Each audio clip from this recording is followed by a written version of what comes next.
Welcome to Good to Know, Pinellas County's presentation on the programs and services provided by your county. I'm your host, Irina Milasanovic of Pinellas County Communications Department. Pinellas County Animal Services has a professional staff and volunteers who work hard to help you keep your pet safe and healthy throughout its lifetime. Animal Services has been nationally recognized for programs that protect public health and safety, address animal welfare and overpopulation issues, and encourage responsible pet ownership. The caring staff and volunteers at Pinellas County Animal Services work hard to maintain these programs and consider adoptions the most valuable work they do. For the next 15 minutes, we'll learn more about pet adoptions and responsible pet ownership. Joining us today is Tyson Utes, Adoption Coordinator with the Pinellas County's Animal Services. Welcome, Tyson. Well, hello. Welcome. And who do we have here? This is Sadie, and Sadie is not a carpet. She likes to lay there. She's a very calm dog. She's 4 years old. She is probably Pit Bull Terrier and either Pointer or some kind of a hound mix. She knows a lot of commands. She'll do anything for a treat, but she has been at the shelter all the way back. She arrived just before Thanksgiving of 2012. Wow. So it's time for her to find a home. And tell us a little bit about adoption process. We do a lot of adoptions. Each year we do thousands and thousands, 5,000 plus. One year we almost got to 6,000. We're trying to get to that point again. But Pinellas County Animal Services is an open admission shelter. We don't turn anybody away. We can't pick and choose what animals come in. We take all of the strays that are found on the streets and they're brought into the shelter. We don't have the benefit that a lot of other shelters or rescues might have of background information. Owners don't bring as many animals to us as they do to some of the other shelters because we primarily take in strays. So with our adoptions, we have animals that we study, we test, we try and find out what do they like, how well are they trained, and then we do the training. A lot of animals that come in, we don't know if they're house trained or not. Sadie here probably is house trained. She's been with us long enough that when she goes outside, she's really good about going to the bathroom. And that's the biggest question that people ask us when they adopt, is this animal house trained? And that's a good way to start, but there's a lot of questions you want to ask with adoptions. Like, does your landlord allow pets? That is the biggest issue that we face at Animal Services, is trying to reach a landlord. If you walk into the shelter and you want to adopt a pet, we ask, does your landlord allow it? And if you have a lease or paperwork showing that they can have a pet, great. If not, we have to call them. Sometimes it's hard to reach a landlord on the phone, unless it's the first of the month. But otherwise, they're easy to adopt. Now, we do have one other requirement, and that is if your animal is, if you have any other animals, they need to be current with their rabies shot and license. All of our adoption animals are spayed or neutered, heartworm tested, dewormed, given a flea preventative that's good for a month, get their rabies shot, their license, treats, all kinds of other things that are donated by local businesses and wonderful volunteers and citizens to help find them in homes much more quickly. So we do a lot of things for them, but we have to struggle because we get almost 18,000 animals a year into our shelter. Fortunately, the citizens of Pinellas County are great about coming to reclaim their lost pets, but there's still a lot that come in that are looking for new homes. And when can the people go to, how can they adopt? Where can they go? There are a number of resources. When I go online, I like to look at a business that you can see what's in their inventory right then. Because a lot of people like to go online in the evening and see what's available at different outlets or retailers. So using that logic, I decided to create a video, and every evening we do a video of the animals in the shelter at closing time. So if you watch that video, then you can see what's there, and if you come into the shelter when we open the next morning, you know the animal will be there. But you want to come quick, because certain breeds get adopted much faster. It is a statistic or trend that small dogs, in our shelter at least, get adopted within the first half hour that they come up for adoption. Purebred dogs are usually adopted the same day or maybe a day later.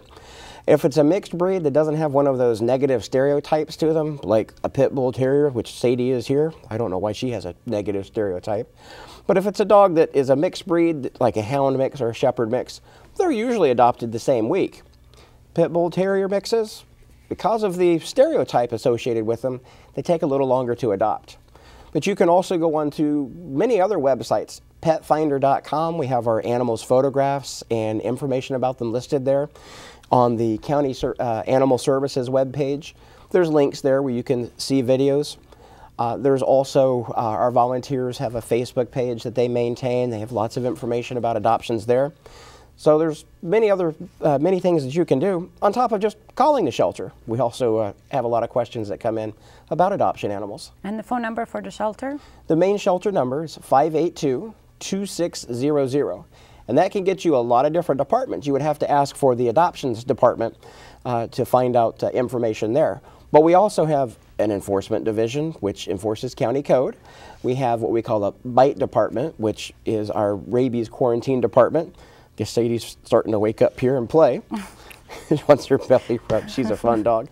We have our licensing department where we do rabies shots and licenses in the shelter, and that's always available. So there's a lot of things just calling the one phone number that can get you connected.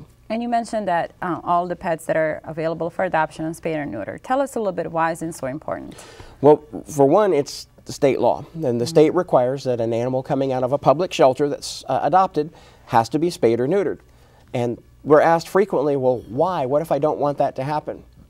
Well, sadly, there are animals across the country, thousands of animals, put to sleep every day because there's no homes for them, or they're sick or injured from wandering the streets. We want, at Animal Services, to have people with happy animals and happy adopters. We want the animals to be healthy and not reproduce so that we don't have a lot more animals come into the shelter at a later time. That 18,000 animals is actually a dip in number. At one point, we actually had 26,000 animals coming to the shelter. That's a lot of animals for such a small staff to deal with, because we're not only doing their surgeries, but we have a staff that scrubs and cleans the kennels every single day. They have to feed, maintain the animals. The medical staff doesn't just spay or neuter them, but they have to check on them every day to make sure that they're eating well, that they're feeling okay. And one of the things that's very common in a shelter, and this is one of our speeches that we give to every adopter, is just like a kid in a kindergarten, if one child catches a cold, all the children in the class are going to catch it. Kennel cough is an illness, and there's upper respiratory infection for cats or kennel cough for dogs, and it goes by different common names, that they catch, and they pass it around in the kennel, because if one sneezes, the rest can catch it. So I tell everyone, if you're adopting a pet, assume that at some point it's going to catch a cold. And if it does catch a cold, just make sure it's eating and drinking okay. As long as it's eating and drinking okay, it should be fine. Follow up with your vet. They may want to start it on some meds or some antibiotics. But generally, if they're eating, they're going to do fine. But if a dog or cat has a stuffy nose, they can't smell their food. If they can't smell it, they won't eat it. Then they won't have the energy to fight off a cold. So sometimes you have to mix in canned food because it stinks really bad.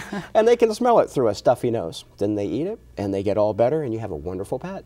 And you mentioned the vaccinations. Tell us why is it so important that pets do get vaccinated and vaccinated on time, and where can residents go to get their pets vaccinated? Well, Pinellas County Animal Services, one of our tasks and chores is to protect public health and safety.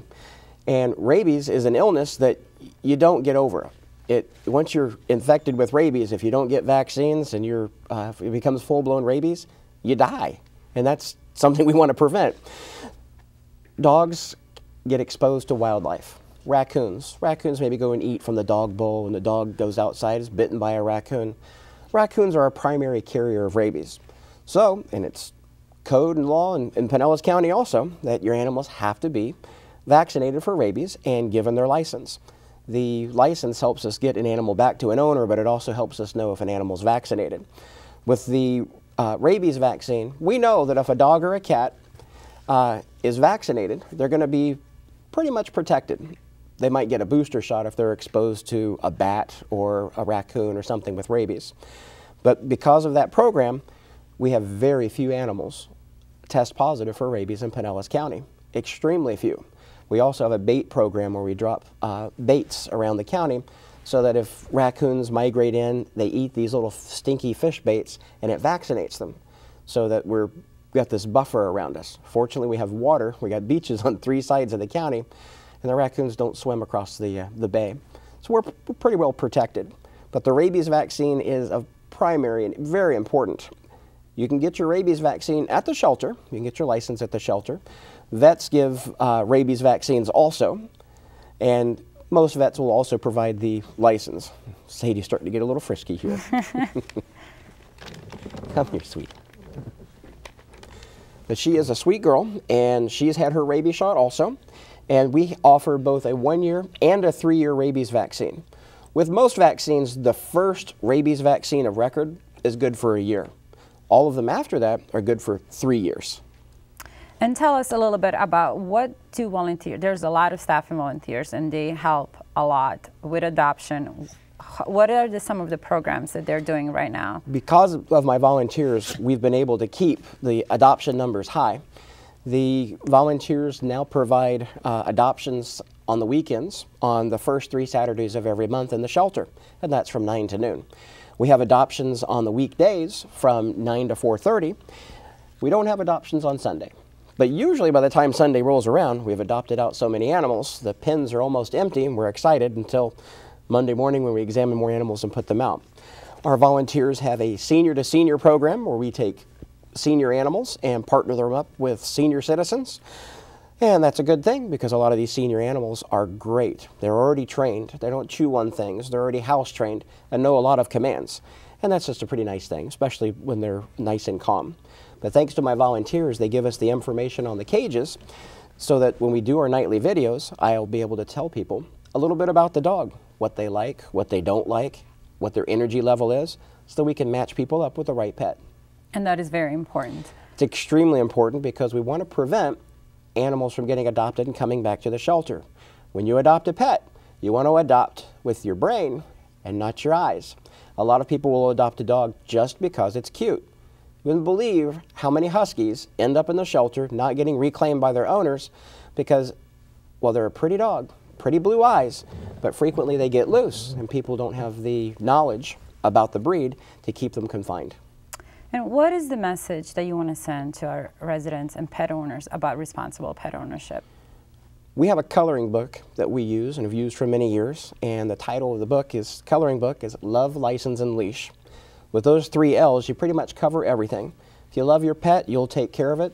You will get it its rabies shots, you'll feed it, and have a great dog. You'll license that pet because that way your pet will have a way back home. We've got microchips also, and microchips are another great way to get a pet returned to you. And keep them on a leash. You wouldn't believe how many animals get in trouble because another animal charges up to them and it's off the leash. If you do those 3 things, then you'll have another L, and that is a long life and a great relationship with your pet. Thank you, Tyson, Of and course. thank you, Sadie. So live, license, and leash. And if you would like to see a repeat of this presentation, visit www.pinellascounty.org/eSeries. If you would like more information on pet adoption and responsible pet ownership, visit the Pinellas County Animal Services homepage at www.pinellascounty.org/animal services. And if you have any questions about today's topic, be sure to email them to communications-media1@pinellascounty.org, and we will get back with you. Join us again for the next Good to Know right here on PCC TV.